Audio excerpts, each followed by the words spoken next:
मोह का स्वरूप काम, क्रोध, लोभ, हर्ष, भय, त्रास के उदय की अवस्था में हो, चाहे अत्यंत प्रहर्ष की भी अवस्था में हो। या थोड़ा कॉमा में गलत हो रखा है, ठीक कर दे। अवस्था में हो अलग होना चाहिए, हो नहीं है यहाँ कॉमा, और चाहे के बाद कम काट देना, चाहे आगे आएगा। काम, क्रोध, लोभ, हर्ष, भय, त्रास के उदय की अवस्था में हो, कॉमा, चाहे अत्यंत प्रहर्ष। अभी ढूंढने में लगे पाठ कहाँ छोटा, ये पता नहीं मिला।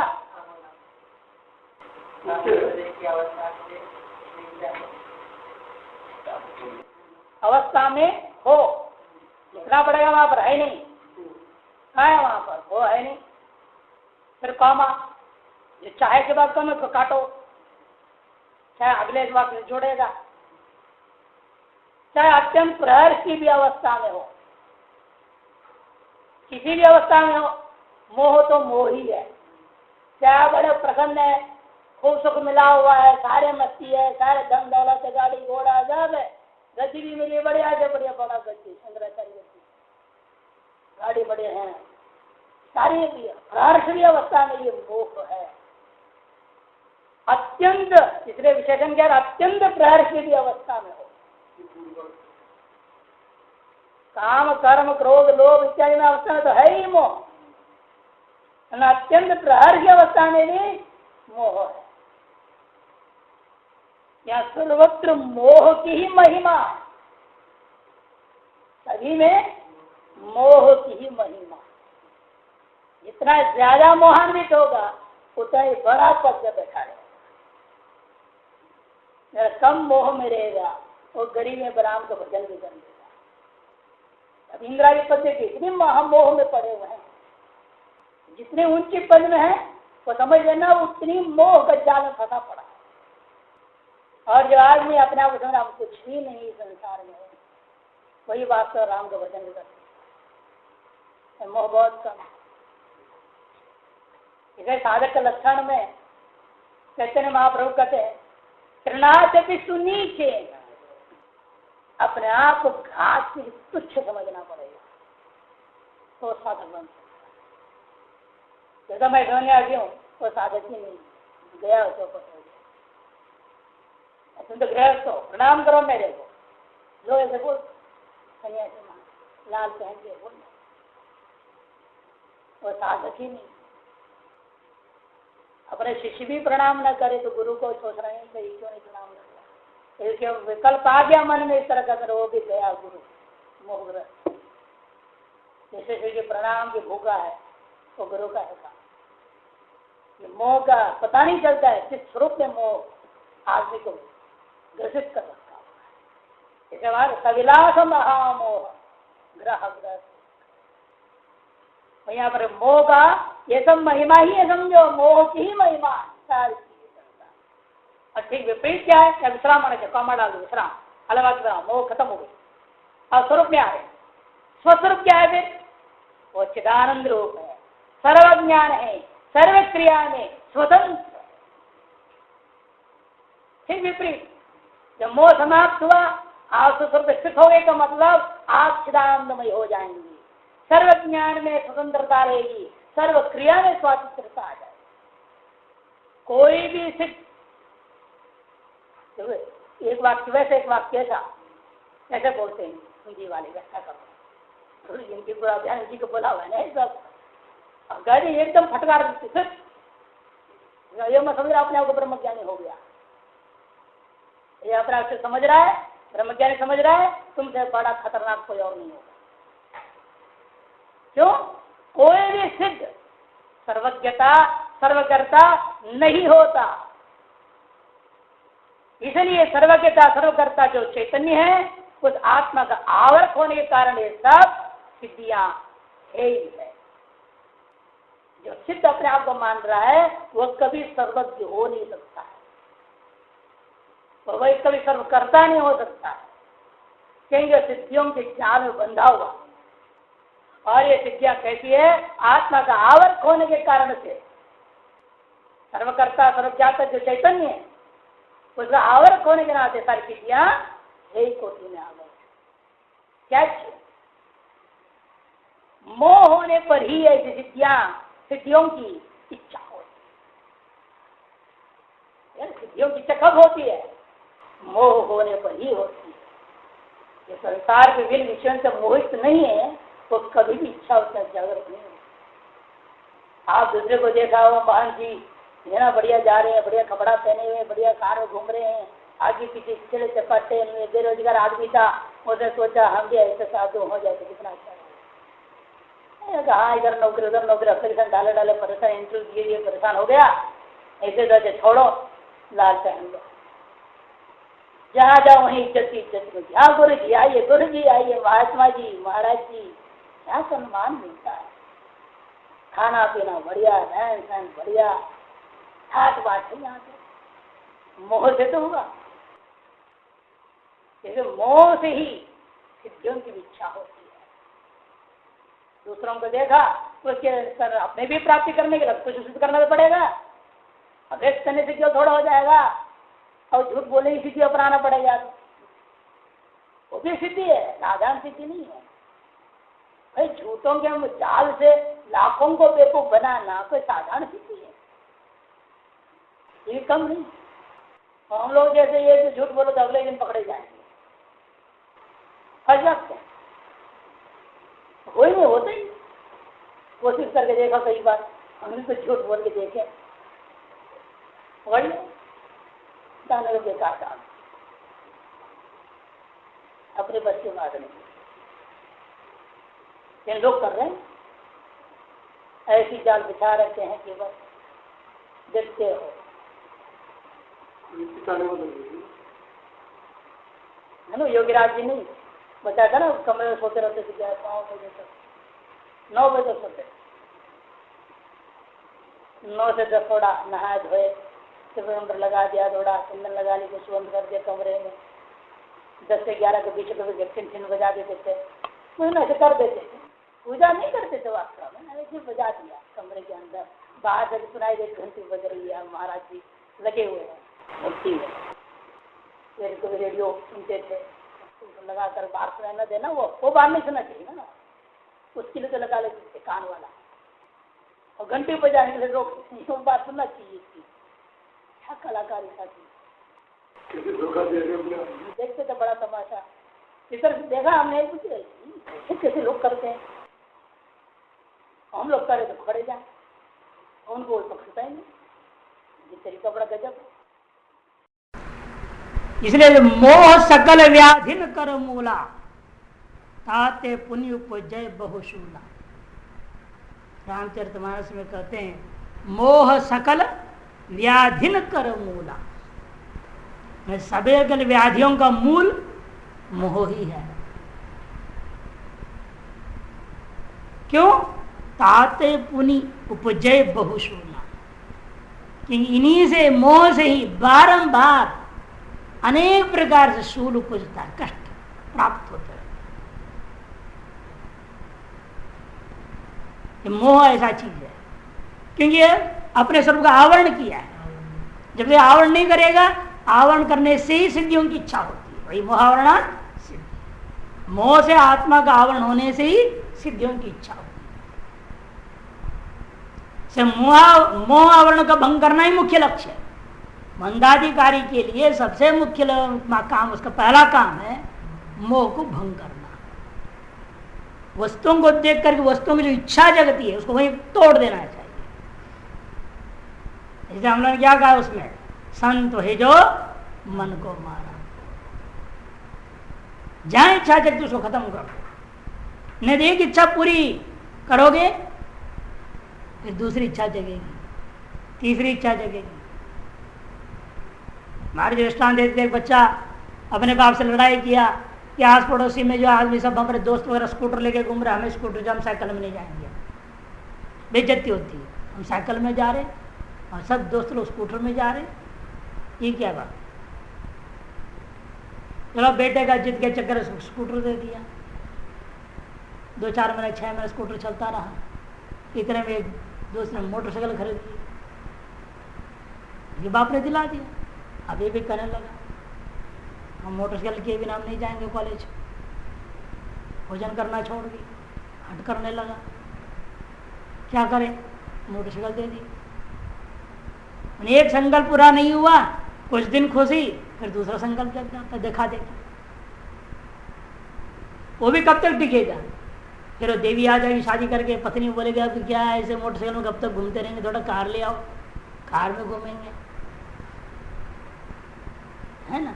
अरे चलो छोटा कार ले लेते हैं, फिर बाद में कहेगी कब तक छोटे कार में घूमते हैं, थोड़ा बड़ा गाड़ी होना चाहिए, स्टैंडर्ड, है ना, बढ़िया से।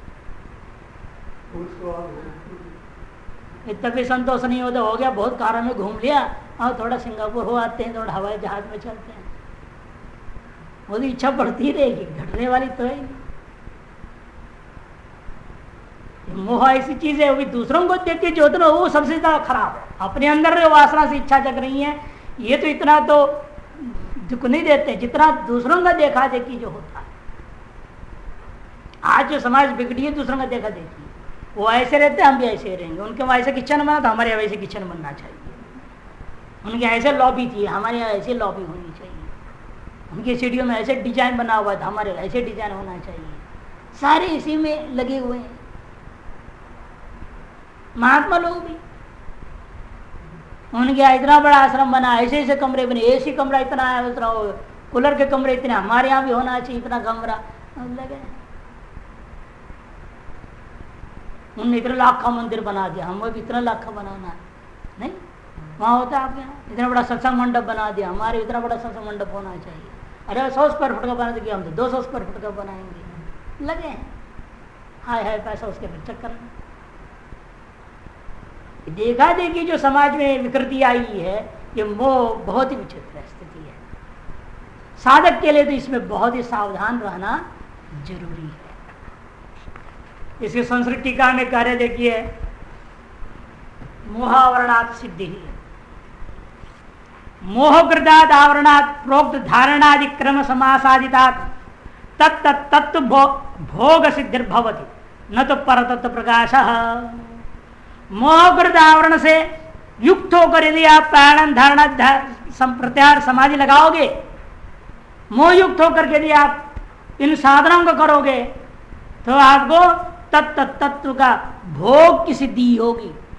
मैंने प्रतितत्व का आपने धारणा ध्यान समाधि लगाया, आपको प्रतितत्व का भोग मिलेगा।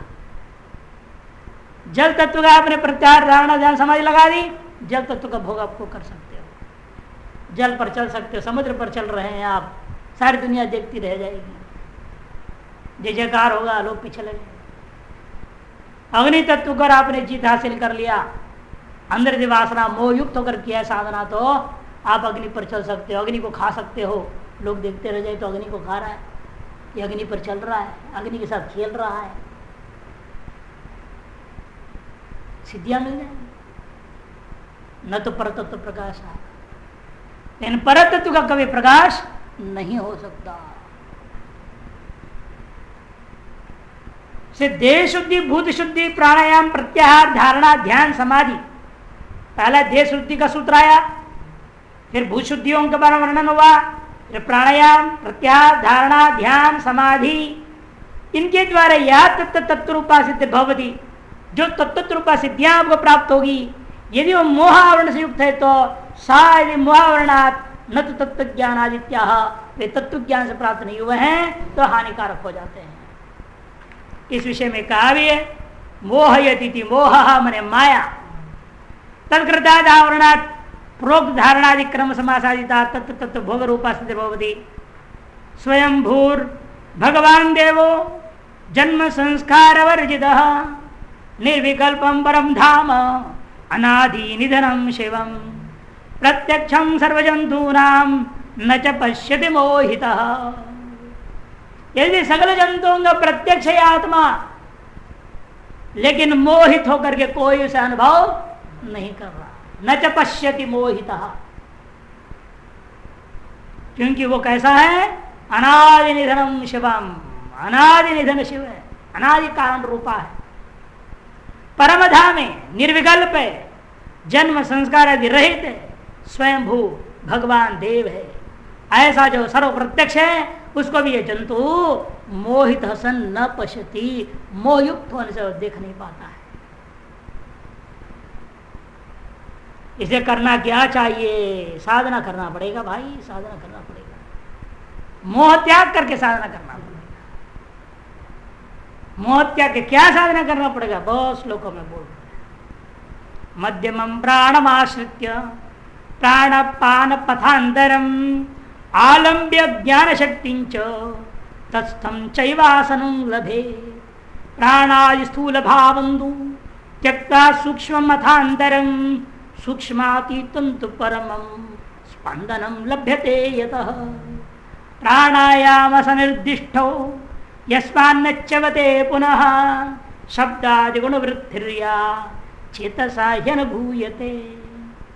मध्यम प्राणमाश्रित्य, मध्यम प्राण मैंने मुख्य प्राण को आश्रय करके, प्राणापान पथांतरम, प्राण और अपान के मार्गों का मध्य में रहने वाला यह जो मुख्य प्राण को आश्रित करके, आलम्ब्य ज्ञान शक्ति, केवल प्राण को आश्रित नहीं करना, ज्ञान शक्ति को भी आश्रित करना, दोनों को लेकर के तस्थम चैवासनं लभे, तब आप अपने स्थिर आसन को प्राप्त करो। प्राणादि स्थूल भावम, और फिर क्या करना? स्थिर आसन में बैठ करके उस मध्यम प्राण में ज्ञान शक्ति से युक्त होकर पहुंचने के बाद में जो स्थूल है प्राण आदि, इनको बिल्कुल उपेक्षा करके सूक्ष्म अथांतरम, अंदर जो सूक्ष्म प्राण की ओर ध्यान देना, और सूक्ष्म प्राण से भी आगे बढ़ो। सूक्ष्मातीतम तो परमम, वो सूक्ष्मातीत जो परम स्पंद रूपा है वहां तक पहुंचो अपने ध्यान के द्वारा। असली प्राणायाम यही है, बोला स प्राणायाम निर्दिष्ट यस्मान् न च्यवते पुनः, जिसमें इस प्रक्रिया से पहुंचने के बाद दोबारा आप गिरेंगे नहीं, इसलिए असली प्राणायाम यही है। इस तरह के प्राणायाम करना है बाहर पकड़ लिया जो ठीक है, पकड़ना शुरुआत का कार्यक्रम है, तो शुरू में दिमाग को प्राण में लाना है, मुख्य प्राण में भी लाना है। ऐसा नहीं अभी क्या कहा? प्राण अपान पथांतरम, प्राण और अपान या मार्गों का बीचों बीच विद्वान मुख्य जो प्राण है उसको पकड़ो, मध्यम प्राण जिसको कहते हैं। फिर उससे स्थूल प्राण में गए, स्थूल से सूक्ष्म में, सूक्ष्म से सूक्ष्म स्पंद तक पहुंचना इसी के द्वारा। आप लगातार ध्यान करेंगे, आप अपने आप सूक्ष्म में पहुंच जाएंगे। अभ्यास की बात है। शुरू में एक स्थिति हमारे साथ ऐसी हो गई थी जहां यहाँ थोड़ा ध्यान करें 5 मिनट भी मुश्किल से, केवल 1 मिनट के बाद भी सर में चक्कर आ गया। जैसे सारे प्राण शक्ति ज्ञान शक्ति एकाग्रत हो गया, सूक्ष्म हो गए, फिर शरीर में इतनी सामर्थ्य नहीं था कि उस स्थिति को संभाल सके, पूरा हिल जाता था, हमें आंख खोलना पड़ता था। हमने क्या हो रहा है, क्या हो रहा है। फिर एक बार चर्चा किया मेरा रामानंद महाराज जी से, महाराज ऐसे होता आजकल, क्या बात है, पहले तो 3-3 घंटा कर लेता तो कुछ नहीं होता था। कहते उस समय 3-3 घंटे तो सूक्ष्म पहुंचा ही नहीं था, 3-3 घंटा स्थूल में ही लगा रहता था, और सूक्ष्म में पहुंच गया, और सूक्ष्म में इतनी ताकत है तुम्हारा शरीर टिक नहीं पा रहा। इसलिए और दृढ़ करो शरीर को। तो फिर सूर्य नमस्कार बढ़ाया मैंने, 3 बार कर 12 बार करने लगा। फिर खाना पीना भी थोड़ा बढ़ा दी, सब कर कर आकर के धीरे धीरे स्थिर बन गया। उसके बाद बैठते तो बड़ा आनंद आता था। फिर धीरे धीरे करना पड़ा, इसलिए कई बार ऐसा तो कहीं गड़बड़ा जबरदस्ती किया फिर हाँ ही हो जाएंगे। सूक्ष्म जब जाने लगेंगे उसकी योग्य आपके शरीर होना चाहिए। इसलिए आसन भी बहुत जरूरी है। इसे पतंजलि सूत्र में ततो जयात प्राणायाम, बिना आसन पर विजय प्राप्त के प्राणायाम जो करेगा वो हानि ही पहुंचेगा। आसन परिपक्व होना चाहिए, शरीर दृढ़ होना चाहिए, लचीला भी हो, दृढ़ भी हो, सख्त भी हो, तब जाकर के आप बैठे, जैसा भी शक्ति जागृत हो जाए, शरीर में कंप नहीं होगा, सही ढंग से नाड़ियों में जाएगा, शक्ति अपना काम करेगा। इसे इनका कहना ये असली प्राणायाम है। यस्मान् न च्यवते पुनः। फिर क्या करना? शब्द आदि गुण वृत्तिर्या चेतसा ह्यन भूयते त्यक्त्वा ताम परमं धाम प्रविशेत् तत्स्वचेतसा। फिर प्रार कर्मवशात मानो शब्दादि गुण वृत्तियां उत्पन्न होने लग जाए चित्त के द्वारा, चित्त से जो अनुभव किया जा रहा है, ताम त्यक्ता, उन सबको त्याग, ताम वृत्तिम त्यक्त्वा परमं धाम प्रविशेत् तत्स्वचेतसा। सचेतन स्वप्न चित्त के द्वारा उस परम धाम में प्रवेश कर जाना चाह रहा है। ऐसे करने का नाम प्रत्याहार यदि प्रोक्तो भवपाश निक्रंदन, इसी का नाम प्रत्याहार है। मैंने आपका मन इन सांसारिक विषयों से हट करके आत्मचिंतन में लग जाए, इसी का नाम प्रत्याहार है। इससे भवपाश का निक्रंदन, काटना आरंभ हो गया। ऐसे मोटा पेड़ है, एक बार में थोड़ा कट जाएगा, धीरे धीरे धीरे काटना पड़ता है युक्ति से, नहीं तो काटते काटते अपने ऊपर ही आ जाएगा। हमें भी अकल लगाना पड़ता है, उधर बांध के रखो, सब करते हैं। यहाँ भी ऐसे ही युक्ति से उसको भवपाश को ही काटेगा धीरे धीरे प्रत्याहार का अभ्यास से।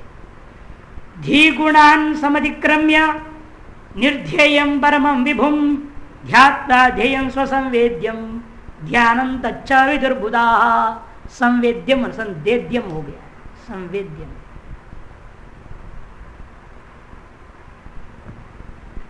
धी गुणान समधिक्रम्य, और अब क्या करो, बुद्धि का जो निश्चयात्मिक वृत्तियां होती है उनको भी अतिक्रमण कर देना। पहले मन से होने वाला बाह्य शब्दादि वृत्तियों को लिया, अब मन के बिना अंदर होने वाली बुद्धिगत होने वाली जो वृत्तियां हैं उनको भी अतिक्रमण कर जाओ। तो निर्ध्येय जो परम विभु है उसी का ध्यान करना है। स्वसंवेद्यम ध्येयम, देखो निर्ध्येयम अपि स्वसंवेद्यम ध्येयम, यदि भी निर्ध्येय है वो, लेकिन शुरू में उसको भी श्रुतियों के शब्दों के आधार पर आप उसका ध्यान करना शुरू कर दीजिए।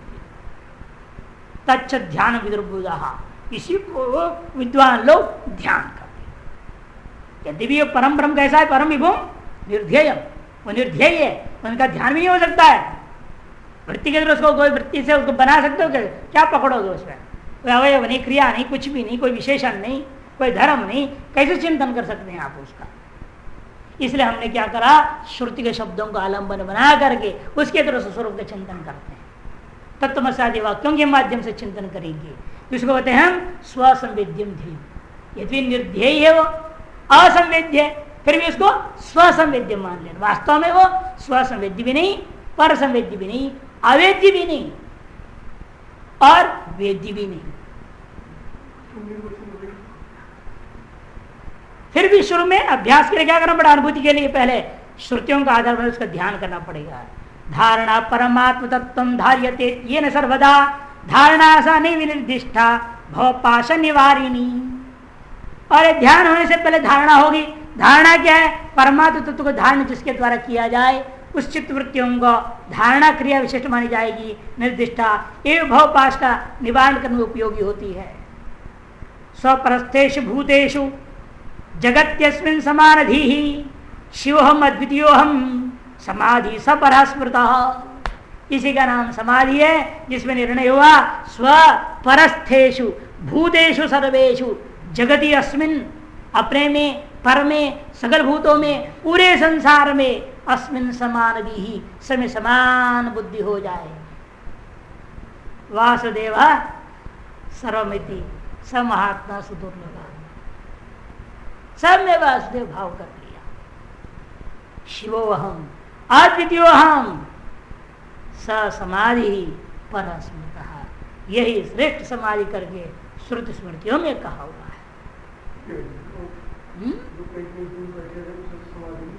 समाधि थोड़ी होती, धारणादि मेरे परतत्व समावेश यो भवती न तो मित सिद्धि। इसे निर्भर है, मोह से करोगे मित सिद्धि आएंगी, मोह रहित और करोगे स्वरूप प्राप्ति हो जाएगी। चीज यही प्रक्रिया, लेकिन मोह विशिष्ट हो तो पतन हो जाएगा, मोह रहित हो तो लक्ष्य प्राप्ति हो जाएगी। अर्थात अन्योन्य अनन्य उन्मुख प्रेक्षित्वात् आत्मस्वातंत्र शक्ति रूप षड्विध ऐश्वर्य संपन्नो भगवान विश्वोदय लय आदि क्रीडन परायणो द्योतनादि सतत्वश्च देवः सच्चिदानंद परमात्मैव स्वयं स्वस्वातंत्र्ये इच्छा शक्तिया न तो कारणांतरापेक्षया तत्तद रुद्रादि रूपेण भवनशील स्मरण माया प्रमात्रता प्रकाशम। इनके दूसरे तरह से अर्थ लिया जाएगा इसका मुआवरणा सिद्धि में। एक तो कहते भगवान ही अपनी इच्छा से स्वेच्छापूर्वक स्वातंत्र से, क्योंकि अनन्य उन्मुख है, अन्य उन्मुख होकर नहीं कर रहा, अनन्य उन्मुख से प्रेक्षित है। आत्म स्वातंत्र शक्ति रूप षड्विध ऐश्वर्य संपन्न भगवान विश्व उदय स्थिति लय आदि क्रीडन परायण है। द्योतनादि सतत्व प्रकाश आदि सतत रूप परमात्मा देव अपने सच्चिदानंद परमात्मा ही स्वयं क्या कर रहा है, स्व स्वातंत्र इच्छा शक्ति के माध्यम से, न तो कारणांतर अपेक्षा, कोई कारणांतर की अपेक्षा नहीं उसको। तत्त रुद्रादि रूपेण भवनशील, वही क्या होता है, ब्रह्मा विष्णु महेश्वर पट धारण कर लेता है। धारण स्फुरन होता हुआ माया प्रमात्रता प्रकाश्यम, माया प्रमात्रता को प्राप्त कर प्रकाशभूता विस्मृत पर तत्व प्रकाश स्वरूप, जो विस्मृत हम सभी को अपना स्वरूप पर प्रकाश स्वरूप था, वह जो विस्मृत था उसको नैक विध पशु पक्षी नृ सरीसृपादि जन्म नाम अनेक विध पशु पक्षी नर सरीसृपादि जन्मों को प्राप्त कर संस्कारात्मक वासना प्रवाहे न रहित, संस्कारात्मक वासना प्रवाह से रहित होता है।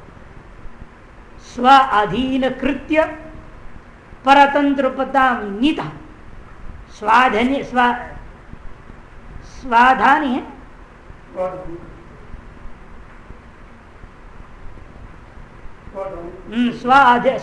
स्वाधानी कृत्य, स्वाधीनी कृत्य होना चाहिए, स्वाधीनी कृत्य,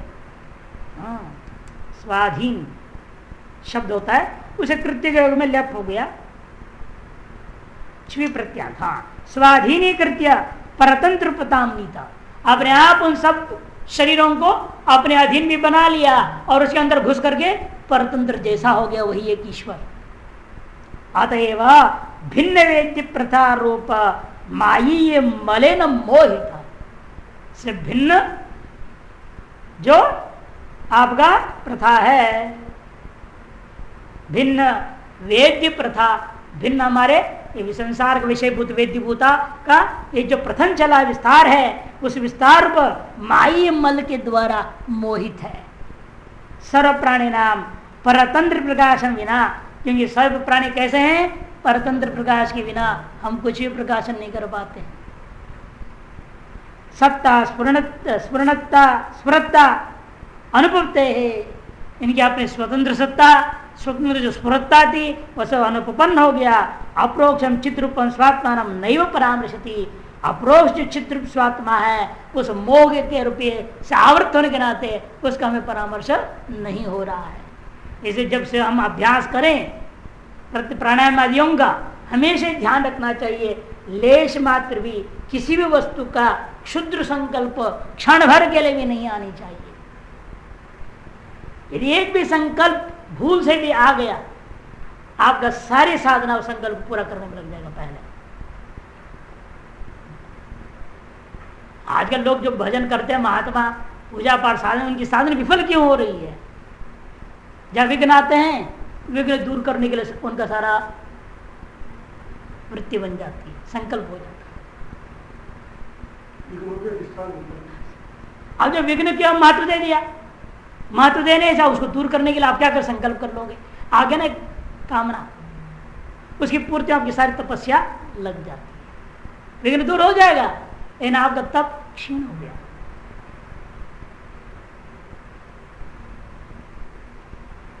इसलिए हम बार बार बोलते हैं, हमारे सामने विघ्न आते हैं, लोग बोलते हैं आप संकल्प करो ना,